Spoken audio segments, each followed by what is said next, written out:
Hi everyone, this is Paul here for the Magdalene Centre. Today I'm doing the astrology report for the month of November, outlining some of the key dates during the course of the month and the overall themes underlying it, and giving an explanation of what it all means. Before I do that, I just want to clarify, as I always do, that the astrology doesn't control our lives. It merely gives us guidance as to what the energy is unfolding around us, what kind of spiritual lessons are there for us to be learning at this time. But it's then up to each and every one of us to actually seek to align with them, to apply understanding what's going on to our own lives, and to, using the awareness, take more conscious choices in our lives so that we go with the natural flow of events rather than trying to fight against them. But as I said, it's up to each and every one of us to do that. It's not forced upon us. Now, with the month of November, there's a lot of changes taking place, so I'll go through each one of them for a little bit, but with some of them there'll be specific videos on them. I'll start off with the sun as usual. So the sun starts off in Scorpio, so this is a time of year where it's taking that inward journey. It's about understanding our deepest motivations and our deepest desires. It's understanding, where is our shadow still in control, or where does our shadow undermine our efforts towards a given goal that we're pursuing. And it's having the courage to recognise it, to acknowledge the shadow's presence there, and to have the courage to transform it. So rather than just projecting our shadow issues onto other people so that we avoid taking any responsibility, it's having the courage to look inwards, to see where are situations around us triggering us and why. What is the core reason, or what's the core emotional component being triggered, and what do we need to let go of? So, and a key area with Scorpio is the need to control, and this is born out of that, often out of fear of rejection, but also the need for some degree of emotional security. But this can only really be created on the inside anyway. So, key lesson with this time of year is learning to let go of control, letting go of how we think the things should be, and instead learn to engage with the flow and learn to become who we really are. So it's learn to go through the death of the old self to be reborn anew. So a key tool in this process often ends up being forgiveness, because we end up finding old wounds come to the surface because the light is being shone from the sun, is shining deep into the recesses of the collective unconscious, and it's bringing making the unconscious conscious. So if we find ourselves being triggered at this time, it's important that rather than just reacting blindly, it's having the courage to ask ourselves, why do we feel triggered? What is causing this feeling, or what does this event remind us of that's causing us to respond in a way that's out of proportion to the situation at hand? And it's learning to forgive anyone from the past if necessary, but it's also important that we learn to forgive ourselves for the part we played in any events in the past that have led to either wounding of ourselves or the wounding of others. And the more we can learn to let go of the past and live in the present moment, so stripping away conditional thinking, obsessive thinking that prevents us from enjoying the present moment, and learn through that power of transformation to live in the present moment, because only in the present moment that change can take place, that our lives can transform, and true healing can take place. Healing takes place in the present time. It doesn't happen constantly dwelling on the past or worrying about the future. It's only in the present and being grounded there that we heal ourselves, which is another area that Scorpio deals with.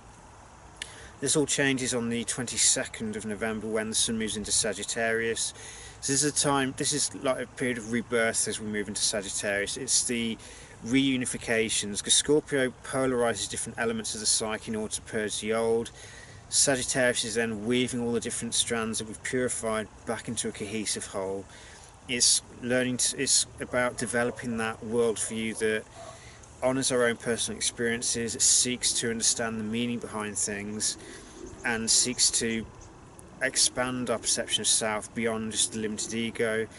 And it's the beginning of that transpersonal consciousness, or collective consciousness, and recognising that we're interconnected with everyone around us. We are each other's keepers, and with this time of year, it's about having that faith, or cultivating faith. It's about cultivating that optimism to embrace new and foreign experiences, new and foreign concepts, and learn to move beyond the cultural conditioning that we were raised in, to listen to other perspectives. It doesn't necessarily mean that we abandon our past or abandon heritage here, but it's important that we don't get into this mindset that truth only comes from certain places. It's learning to see that truth can come from a variety of different places and a variety of different backgrounds. No one culture has a monopoly on the truth, but it's important that we also be discerning between what's truth and what's falsehood. So Sagittarius also deals with the natural laws, so it's about recognising the natural laws and experiencing them. It's learning to understand them and see how they're unfolding in our lives and how we can move into alignment with them. And the more we do that, the more we have the faith to move beyond that human need to control things and push things along a certain path, and instead be open to allowing a higher level of understanding or higher level of intelligence to unfold within us, and to allow new perspectives to come into us, or new perspectives to be presented to us that help us to see where old beliefs have held us back that we now need to let go of, so that we embrace some more beliefs closer to the truth, but always being open to the possibility that that belief is incomplete, so that we don't develop this attitude of certainty that stops us from learning. Now, the specific events taking place in November come in three clusters. So the first one starts on the 6th of November. This is the North Node, and Uranus is moving backwards into Aries first of all, so this is a time for us to finish off the insights that we need to gain from Uranus in Aries. So we're talking here about the awakening of the self. It's the I am awakening, if you like. It's the awakening of the ego to a higher level of understanding, but not becoming embroiled in the ego. It's not mistaking ourselves for the ego. It's awakening the ego to a different perception of self, and to understand that the ego is not the true self, as it were. It's the vessel for the self to operate through. And it's also, with it being in Aries, it's about having that courage to embrace a more pioneering spirit where need be. So it's being prepared to try things without knowing whether they're going to succeed or not in the long run. It's about having that willingness to embrace the unknown, to have the courage to face core fears that prevent us from being true to who we are.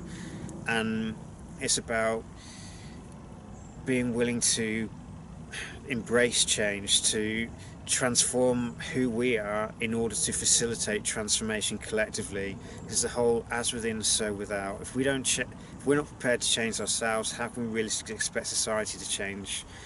On the same day, the nodes are changing. So South Node is moving from Aquarius and into Capricorn.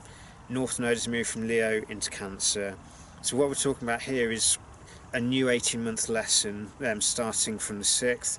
So this is South Node in Capricorn is highlighting the need for us to let go of the need to control people and situations. It's learning to let go of the need to constantly pursue goals that seem difficult, believing that if the goal isn't difficult, it's not worth pursuing. Well, goals don't necessarily have to be difficult to search if you approach them in the right way. And it's learning to let go of the need to do something to get respect or social status. It's moving beyond social approval. And with the North Node moving into Cancer, it's going into the depths of ourselves. It's reconnecting with our emotional side of our feelings and our intuition. And it's learning to create a sense of foundation within us. So rather than trying to build a material foundation that we think will help us but won't bring any satisfaction, it's getting in touch with our feelings, building that emotional security within and that foundation of emotional connectedness, which then allows us to foster empathy with other people. Understanding who we are allows us to be more humble and more open to recognising where people may be trying their best but make mistakes. So it's being more forgiving and compassionate towards one another, rather than judging people on how they're doing or whether they're doing something that's seemingly worthwhile. On the 7th, we have the new moon in Scorpio, so this brings us an opportunity to set new intentions in areas around Scorpio, whether that means we need to focus on having the courage to let go of the past, whether it's about seeking greater truth and authenticity in relationships, whether it's learning to, again, let go of the need to control others in order to feel secure, and instead focus on creating emotional security within, so that we feel we're self-empowered and can then engage in more empowered dynamics with other people. Or it could be letting go of any obsessions that we've had from the past, or any old hurts, and embracing forgiveness to heal. And on the 8th, one of the biggest changes taking place is Jupiter is returning to his home sign of Sagittarius for the first time in about 12 years. So this means that because Jupiter's in his home sign of Sagittarius, Jupiter's expression becomes much purer in that respect. So Jupiter's given free rein to be himself in his full power, but this then means that we need to make sure that we're operating at the higher level of Jupiter. So this is about seeking Jupiter's need for expanding our sense of self beyond the limits of the ego, to recognising our part in a collective whole. It's understanding that, or learning to embrace a more higher-minded approach to situations. So it's more living by principles rather than living on the fly, as it were. So it's understanding the natural laws and seeking to live by them. So one thing we need to be mindful of is that we don't end up preaching about things to other people. We don't have this attitude of arrogance or self-righteousness. If we understand concepts, then that doesn't necessarily mean that we're better than everyone else. We need to be applying them. But a key thing that we need to work on here is also developing a tolerance towards the world around us, and learning to accept the fact that no one system has all the truth. So it's about that pursuit of truth, pursuit of meaning, but making sure that we always remain open to new experiences. We don't become bogged down in any given philosophical system. So it's moving beyond systems of thought to being open to any kind of insights that bring us closer to the truth of who we are, the truth of our core nature, and the truth of our interconnected nature with one another. The next cluster taking place is going to be the Venus is turning direct on the 15th. This brings the end to the Venus retrograde. So whatever insights we've gained into how we engage in relationships needs to change, or which values we need to have shed and which ones are now formulating. This is a time to be applying them, but not rushing into it. It's taking it slowly. So it's not suddenly rushing into relationships all straight away when Venus turns direct. It's allowing the insights to develop a head of steam, to grow within us, to allow those seeds of new beginnings to flourish before we make any rash changes or start rushing ahead with things. On the following day, the 16th, Mercury turns retrograde, beginning in Sagittarius, ending in Scorpio. So this brings the time to Mercury will already be in his shadow before the beginning of November, but November as a whole is a time to take things slowly where possible, to not rush ahead, not get bogged down with our thinking. It's cultivating awareness rather than trying to force our own opinions onto situations. So with Sagittarius, it's about understanding, or having the rational mind becoming more aware of truths that we've overlooked, or more aware of where beliefs are impacting our own thought patterns, which then affects our actions, our behaviours, and our reality and our destiny, if you like. So it's taking that inward journey and acknowledging where old beliefs that we've held on to don't actually serve us, and to let go of the thought patterns attached to them, so that we can free our minds and expand our perceptions beyond their current limits.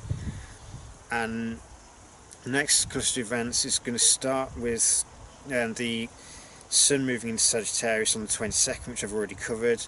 The following day we have the full moon in Gemini, so this is a time for reflecting on how well we strike a balance between the rational mind and the intuitive, and how well we understand how the microcosm and macrocosm mirror one another, with Gemini representing the microcosm, so the fine details, Sagittarius the macrocosm, the broad brushstrokes, and the fundamental principles that underlie reality, whilst Gemini is understanding the diversity of situations. It's about raw perception, it's the gathering of the information, while Sagittarius then converts that information into a framework of understandings and beliefs and converts it into a worldview. So it's making sure, using this as a time to reflect on these two dynamics and seeing where they need to be brought into alignment with truth. And the last aspect taking place is Neptune is turning direct on the 24th. So this is a time where, so Neptune has been retrograde for the past 5 months or so. So this is the point where that psychic sensitivity that's particularly enhanced with Neptune retrograde diminishes again as the boundaries between the ego and the soul become stronger again. So in other words, the veils of illusion that have been very thin for the past few months thicken again.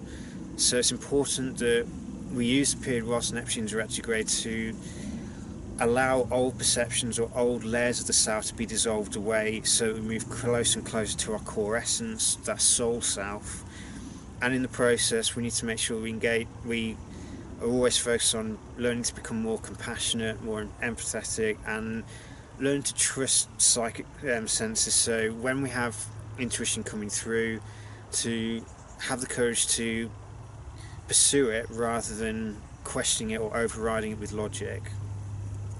And it's also time for allowing that spiritual energy to dissolve away the old and embrace our spiritual selves, if you like, or recognise that we're spiritual beings incarnating a human body rather than a human body having a spiritual experience.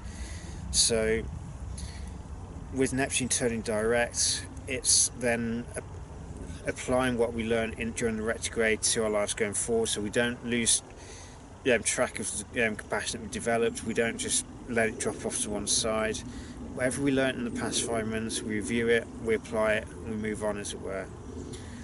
So November is going to be a very important month of change, of transformation, and new lessons for us all to learn. But as I said before, it's up to each and every one of us to engage with the process and work with it. And the more we focus on having some kind of spiritual practice that keeps us grounded, keeps us stable, and keeps us feeling secure within ourselves, we then more readily connect with the insights coming in from the astrology. We more readily connect with the energy and work with it rather than trying to resist it and fight against it, to the point that we lose the opportunity to learn a key lesson at this time. But this is also a time where we may potentially develop greater degrees of faith, and learn to be more optimistic in life. So we've had Jupiter in Scorpio, for example, showing us all the shadow side, showing us the darkness within the collective. But with Jupiter moving into his home sign of Sagittarius, this brings about potentially the beginning of a rebirth for us all. But as I said, we have to engage with the process ourselves. It's not forced upon us. So if we're not prepared to engage with it, nothing will actually change. We don't grow, we end up stagnating as a result, and the opportunity to grow, evolve, and become a more loving, compassionate, and aware individual, those opportunities pass us by. There's obviously opportunities every single day. It's not just happening when the astrology, during specific astrological transits, but the more we work with them, the more deeper we learn the lessons and embody them, and the more we move closer to our true self rather than the self that we've built up through conditioning.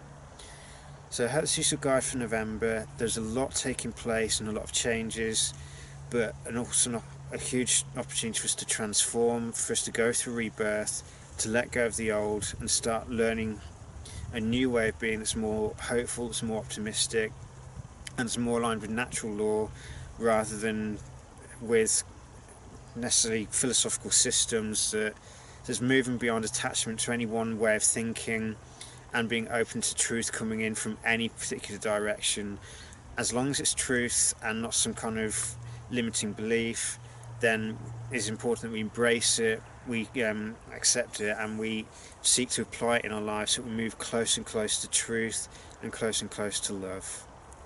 So may November bring you many blessings and many key insights for your journey. Take care and may you be blessed.